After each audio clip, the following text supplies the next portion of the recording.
Hello, कशा आहात सगळे? मजेत ना? मी अनघा ए डॉट जवळ या आपल्या चॅनलवरती पुन्हा एकदा तुम्हा सगळ्यांचं स्वागत आहे. आज आपण इथे संस्कार भारतीची रेडी रांगोळी बघणार आहोत आणि या इथे जो तुम्हाला सुंदर दिवा दिसतोय तो सुद्धा मी या व्हिडिओमध्ये तुम्हाला पेंट करून दाखवलेला आहे. चला तर मग सुरुवात करूयात आपल्या रांगोळीला. या इथे आज आपण खूप मोठ्या साईजची रांगोळी बनवतो आहे आणि या इथे मी A3 साईजच्या पेपरवरती मी ही डिझाईन ड्रॉ करून घेतलेली आहे. तर आपल्याला पेपरच्या कॉर्नरवरती एक दोरी पकडायची आहे आणि दुसऱ्या बाजूने आपल्याला जितकाही सर्कल मोठा हवा असेल त्या ठिकाणी आपल्याला एक पेन्सिल पकडायची आहे आणि या पद्धतीने आपल्याला सर्कल ड्रॉ करून घ्यायचे आहेत आणि आपली डिझाईन मध्यभागी आणि बरोबर यावी त्यासाठी मी या इथे तुम्हाला हा कागद जो फोल्ड करून दाखवलेला आहे त्या पद्धतीने तुम्ही फोल्ड करून द्या, म्हणजे तुम्हाला आपल्या या सर्कलमधला मिड पॉईंट मिळून जाईल आणि त्यामधल्या बाजूला आपल्याला आधी डिझाईन ड्रॉ करत जायची आहे, म्हणजे पहिली पाकळी, त्याच्यानंतर जो हाफ सर्कलवाली डिझाईन आहे ती आणि त्यानंतर तो वरचा सर्कल, असे तिन्ही डिझाईन मी आधी ड्रॉ करून घेतल्या आणि त्याच्या आजूबाजूला डिझाईन बसतील अशा ड्रॉ करून घेतलेल्या आहेत. आणि यावरती मी OHP शीट A3 साईजचीच वापरती आहे, तुम्ही इथे बघू शकता आणि ही 175 मायक्रॉन्सची आहे. आणि या इथे चुकीने मी पूर्ण व्हिडिओ शूट केलेला होता. या डिझाईनमध्ये आपल्याला मार्करनी कशी डिझाईन बनवायची आहे, त्यानंतर ग्लू लावून रांगोळी घालायची, तर ती पूर्ण क्लिप माझी शूट झालेली माझ्याकडनं चुकीने डिलीट झाली आणि त्यामुळे या इथे सेकंड कोट जो केला आहे मी तो डायरेक्टली इथे दाखवण्यात आलेला आहे. तर तुम्ही जर कन्फ्यूज होत असाल तर माझ्या आधीच्या व्हिडिओजमध्ये तुम्ही जाऊन बघू शकता की फर्स्ट स्टेप आपली कशी असते आणि जर तुम्हाला कळत असेल तर मी या इथे सांगण्याचा प्रयत्न करते की आपल्याला आधी मार्करच्या सहाय्याने सगळी डिझाईन ड्रॉ करून घ्यायची आहे आणि या पद्धतीने ज्या पद्धतीने मी आता ग्लू लावती आहे त्याच पद्धतीने आपल्याला ग्लू लावून आपली रांगोळी घालत जायची आहे आणि डिझाईन ज्या बाजूला आपण केलेली आहे त्याला एक लाईन अशी सोडून आपल्याला ग्लू लावून रांगोळी घालत जायची आहे. तर फर्स्ट कोट करत असताना माझ्याकडे ती क्लिप नसल्यामुळे मी तुम्हाला सेकंड कोट करत असताना ही क्लिप टाकलेली आहे. तर यावरनं तुम्हाला या व्हिडिओवरनं तुम्हाला कळून जाईल की आपल्याला फर्स्ट कोट कशा पद्धतीने करायचं आहे. तर तुम्ही इथे बघू शकता की मी थोड्या पार्टला ग्लू लावती आहे आणि रांगोळी काढून आता या इथे जो मी ब्रश वापरलेला आहे तो फक्त रांगोळी बाजूला करायला वापरलेला आहे, कोरडा ब्रश, आणि त्यानंतर मी परत ग्लू लावून घेते आहे उरलेल्या पार्टला आणि त्यानंतर रांगोळी घालून घेते आहे. तर जर कोणी इथे कन्फ्यूज होत असतील तर त्यांनी माझ्या आधीचे व्हिडिओज बघा, म्हणजे फर्स्ट कोट कसा करायचा आणि त्यानंतर अर्ध्या तासाने आपल्याला आपली रांगोळी छान वाळू द्यायची आहे अर्धा तास आणि त्यानंतर आपल्याला हा सेकंड कोट करायचा आहे.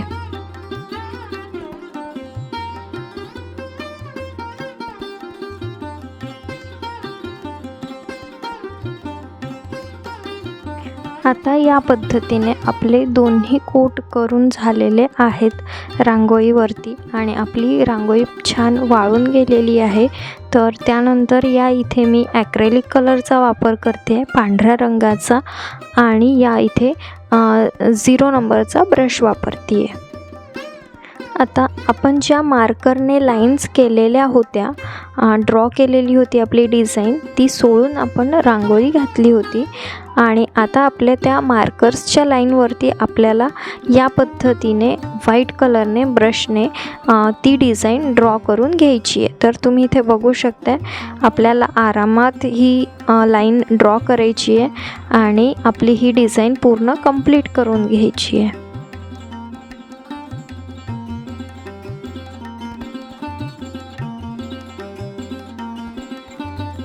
आणि या इथे मी वापरलेल्या प्रत्येक गोष्टीची लिंक मी तुम्हाला दिलेली आहे.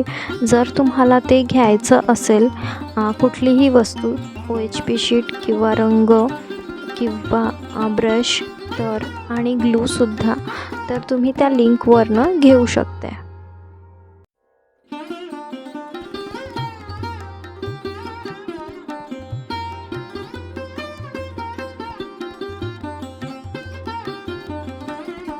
तर या इथे मी आपली पूर्ण जी डिझाईन आहे ती ॲक्रेलिक कलरच्या पांढऱ्या रंगाने पूर्ण आउटलाईन करून घेतलेल्या आहेत आणि त्यावरती मी या इथे ही 3D लायनरचा वापर करते आहे.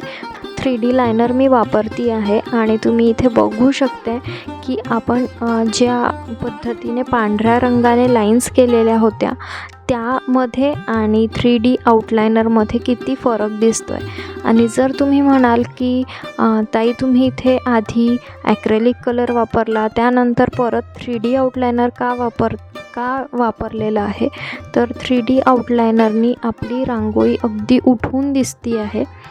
आणि जर आपण डायरेक्ट 3D आउटलायनर वापरला तर आपल्या रांगोळीमध्ये कुठे रांगोळी लाईनमध्ये थोडा डिफरन्स आला की तो कळून येतो, कारण आपली आउटलायनर 3D आउटलायनरचा जो थिकनेस असतो तो अगदी सेम असतो. तर मागे पुढे जर आपली रांगोळी झाली असेल आणि गॅप थोडी छोटी आणि मोठी असेल तर ते कळून येतं आणि आपल्याला खालची बाजू दिसते, म्हणजे ते पूर्ण कवर होत नाही. त्यासाठी मी आधी पूर्ण पांढऱ्या रंगाने कलर करून घेतला आणि त्यावरती 3D आउटलायनर वापरलेला आहे. तुम्ही जर तुम्हाला वाटत असेल तर तुम्ही एकदा करून बघा. रांगोळीच्या गॅप्स दिसून पडतात आणि ती तेवढी परफेक्ट जमत नाही, म्हणून आधी रंगाने तुम्ही पांढऱ्या रंगाने तुम्ही आधी आउटलाईन करून घ्या आणि त्यावरतीच 3D आउटलायनर वापरा. त्याने आपली रांगोळी अगदी परफेक्ट दिसते. तर आज आपल्या या रांगोळीमध्ये मी कट मिरर्स वापरलेले आहेत, म्हणजे छोटे छोटे काच वापरलेले आहेत गोल, आणि मोत्यांचा सुद्धा वापर केलेला आहे. तर तुम्ही इथे बघू शकता मी आपल्या त्याच फेविक्रिल फॅब्रिक ग्लूनेच काच चिपकवून घेतलेला आहे आणि त्याच्या भोवती मी इथे सुद्धा 3D आउटलायनरचा वापर केलेला आहे आणि तो हिरव्या रंगाचा वापरलेला आहे, म्हणजे आपला काच एकदम उठून दिसतो आहे, तुम्ही बघू शकता इथे. आणि त्या मी 2-3 लाईन्स केलेल्या आहेत इथे 3D आउटलायनरने हिरव्या रंगाच्या. आणि आता तुम्ही बघू शकता की ते किती छान उठून दिसत आहे. आणि तुम्ही इथे बघू शकता की आपण 3D आउटलायनरनी जी लाईन करत आहे त्याने अगदी आपण रांगोळी घातल्याचा फील येतो आहे. म्हणजे रांगोळी कशी आपली जी आपण रांगोळी घातलेली असते संस्कार भारतीमध्ये, आधी रंग टाकलेलं असतं आणि त्यावरती आपण पांढऱ्या रांगोळीने ह्या सगळ्या डिझाईन्स बनवत असतो. तर त्याच पद्धतीने आणि तोच सेम लूक तुम्हाला या इथे आपल्या या सुंदर संस्कार भारतीच्या रांगोळीमध्ये आलेला आहे.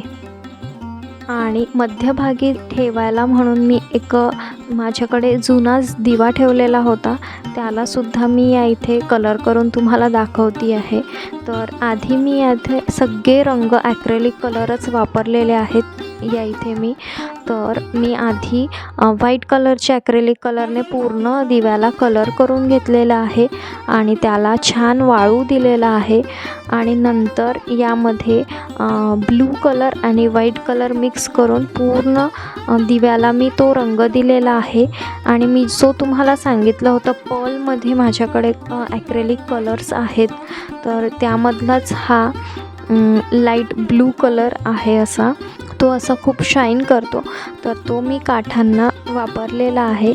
आणि या इथे मी लाल रंग आणि थोडा पिवळा आणि पांढरा रंग असा मिक्स करून हा रंग बनवून ह्याने फूल ड्रॉ केलेला आहे. तर तुम्ही इथे बघू शकता की मी कसा फूल ड्रॉ केलेला आहे. मी आधी काहीच ड्रॉ केलं नाही, डायरेक्ट ब्रशनी मी फूल बनवून घेतलेलं आहे. जर तुम्हाला हे कठीण वाटत असेल तर तुम्ही यूट्यूबवरनंच खूप असे दिव्यांचे प्रकार तुम्हाला मिळून जातील रंगवायचे. तर तुम्ही इथे साध्या बर्डनीसुद्धा डॉट डॉट करून छान कलर करू शकता आणि सुंदर डिझाईन बनवू शकता. आणि ज्यांना अशी फुलाची डिझाईन करायची असेल त्यांनी डायरेक्टली असं ब्रशनी पण जमतं थोडं, कारण फूल म्हटलं तर ते नॅचरल आहे, ते कसंही असू शकतं, त्यामध्ये एकदम परफेक्ट असं फूल नसतं. तर आपल्या ब्रशनेसुद्धा काही चुका झाल्या तरी ते आपल्याला कवर करता येतात. तर या पद्धतीने तुम्ही आरामात फुलांच्या पाकळ्या ड्रॉ करून घ्या ब्रशने आणि नंतर मध्ये कलर करा, तर तुम्हाला खूप इझी होईल हे कलर करायला. आणि नाही तर मग साध्या बर्डने थेंब थेंब करूनसुद्धा तुम्ही दिव्याला सजवू शकताय. तर या पद्धतीने आपण फूल छान ड्रॉ करून घेतलेला आहे. आधी डार्क कलरचा फूल ड्रॉ केला मी, त्याच्यावरती लाईट कलरचा फूल ड्रॉ केलेला आहे आणि या पद्धतीने त्याला शेडिंग दिलेला आहे. हा ऑरेंजमध्ये येलो मिक्स असा वरचा फूल केलेला आहे मी आणि त्यावरती वरच्या बाजूने पिवळा रंग घेऊन त्याला हलका हलका खाली ब्लेंड केलेला आहे. आणि जो डार्क फूल आहे आपला मागे, त्या बाजूला मी निळ्या रंगाने त्याला डार्क करून या पद्धतीने असं वेलसारखं बनवून घेतलेलं आहे आणि त्याला पिवळ्या रंगाने छोटे छोटे डॉट्स दिलेले आहेत. तर तुम्ही या पद्धतीने सुद्धा दिवा तयार करू शकता किंवा जर तुमच्याकडे मोठी समई असेल तीसुद्धा तुम्ही या रांगोळीवरती ठेवू शकता. तर या पद्धतीने आपला हा सुंदर दिवासुद्धा तयार झालेला आहे. आणि या प्रकारचे मी 4 भाग म्हणजे क्वार्टर्स बनवलेले आहेत सर्कलचे 4. तर या पद्धतीने आपली ही रांगोळी टोटल मिळून 59 सेंटीमीटरची ही आपली रांगोळी तयार झालेली आहे. म्हणजे तुम्हाला कळत असेल की आपली रांगोळी किती मोठी आहे. याचा एक भाग, याचा हा एक क्वार्टर 29 सेंटीमीटरचा आहे.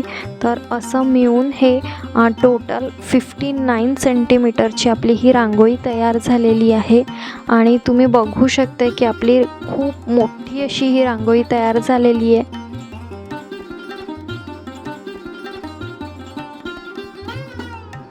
आणि आपले हे सगळे 4 पार्ट्स असल्यामुळे आपण याला कॉर्नर रांगोळी म्हणून सुद्धा सजवू शकतो. 4 कॉर्नर आपले कवर होतात त्यामध्ये. आणि आपल्याला जागा थोडी मोठी असेल तर या पद्धतीने हाफ सर्कलसुद्धा खूप मोठा या रांगोळीचा तयार होतो आहे. जरी तुम्हाला इथे कळत नसेल परंतु तरीसुद्धा मी सेंटीमीटर सांगितलं आहे, त्यानुसार तुम्हाला कळेल की ही आपली रांगोळी किती मोठी आहे. 59 सेंटीमीटरची टोटल सर्कल आहे आपला. तर खूप मोठी अशी ही रांगोळी तयार झालेली आहे. आणि आता आपले 4 पार्ट्स मिळून आणि हा आपला सुंदर दिवा आपण मध्ये ठेवलेला आहे. आणि आपली ही एकदम बिग साईज आणि खूप सुंदर अशी दिसणारी संस्कार भारतीची रेडी रांगोळी तयार झालेली आहे. तर तुम्हाला आजची ही रांगोळी कशी वाटली आणि यातले छोटे छोटे टिप्स ट्रिक्स तुम्हाला आवडलेत का, हे मला कमेंटद्वारे नक्की सांगा. आणि आजची रांगोळी आवडली असेल तर एक लाईक नक्की करा. आणि ही रांगोळी आवडली असेल आणि याचे टिप्स तुम्हाला आवडले असेल तर या पद्धतीने तुम्हीसुद्धा ही रांगोळी ट्राय करू शकता. आणि जर तुम्हाला या डिझाईनचं PDF हवं असेल तर डिस्क्रिप्शनमध्ये मी मोबाईल नंबर दिलेला आहे, तुम्ही व्हॉट्सॲप मला करू शकता. आणि जे कोणी आज हा व्हिडिओ नवीन बघत असतील त्यांनी माझ्या चॅनलला सबस्क्राईब करायला विसरू नका. तुम्हाला माझ्या चॅनलवरती याच प्रकारच्या नवीन नवीन डिझाईन्स आणि रेडी रांगोळीचे व्हिडिओज पाहायला मिळतील. त्यामुळे सबस्क्राईब करायला विसरू नका आणि व्हिडिओ आवडल्यास तुमच्या फॅमिली मेंबर्समध्ये आणि फ्रेंड्समध्ये शेअर करायला सुद्धा विसरू नका. आणि शेवटपर्यंत व्हिडिओ पाहिल्याबद्दल धन्यवाद. चला तर मग पुन्हा भेटूया. तोपर्यंत माझे व्हिडिओज पाहत राहा. बाय.